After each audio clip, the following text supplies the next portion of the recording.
I'm going to talk about a tool called feature creep in product development.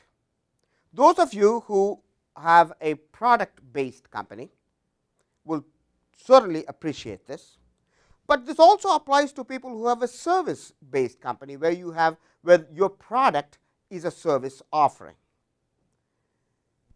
The idea is this: when you develop a product, be it a product as in some goods you sell or a product as in a service you provide, when you develop a product, the people in the company usually have a tendency to want to add into that product everything but the kitchen sink. They say, I've heard one customer who wants this, let's add that in there. And somebody else says, oh, you know what, the customers on the East Coast, they want this. But the customers in British Columbia, they don't seem to want that. So let's have this other thing in there. And pretty soon your product, be it something you designed as a piece of object or some service you provide, is so riddled with features that it is so expensive that it misses the mark in the marketplace. Either the mark in terms of how easy it is to use, or the mark in terms of the cost that you have incurred and therefore end customers have paid. So this tool is to help you understand how to determine what features we should include and what features you should not include in your product. I'm going to take the features in your product and put them into three categories. The first one I will call implicit expectations. Implicit expectations. These are the features that your customers expect. They don't say they expect it, but they expect it. For example, when you go to buy a car, I don't think you ever say to them, and by the way, I would like a car with 4 wheels and a steering wheel and a horn. No, those are all assumed features of the product. And you assume, when you walk into a hotel and say, can I have a room please? And they say, sure. You don't say, and I would like a bed there. I want to make sure there's a bathroom with a kitchen with a sink. Those are all assumed features. Now, you might say, I need a king-size bed, or I need double beds, I need 2 beds, but you don't ask for certain things that are just implicit assumptions. When your product misses an implicit expectation, the customer is ticked off. They consider the product inadequate. They consider the product a failure.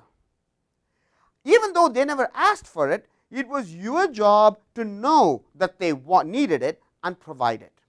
These are not features that you have any option over. These implicit expectations are features you have to have. The second category I will call differentiated features. Differentiated features.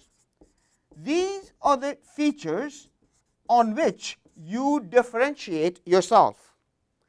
Your marketing material talks about these features. Your advertisement campaigns tout these features.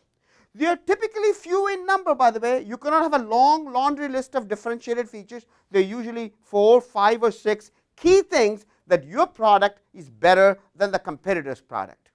You communicate that to your customers in your marketing material. You talk about it. This is how you are different, you are better than your competitor. These better be very clear, clearly differentiated from the competition, and few in number.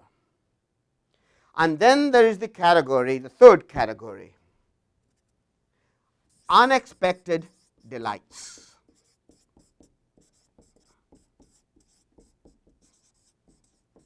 Unexpected delights.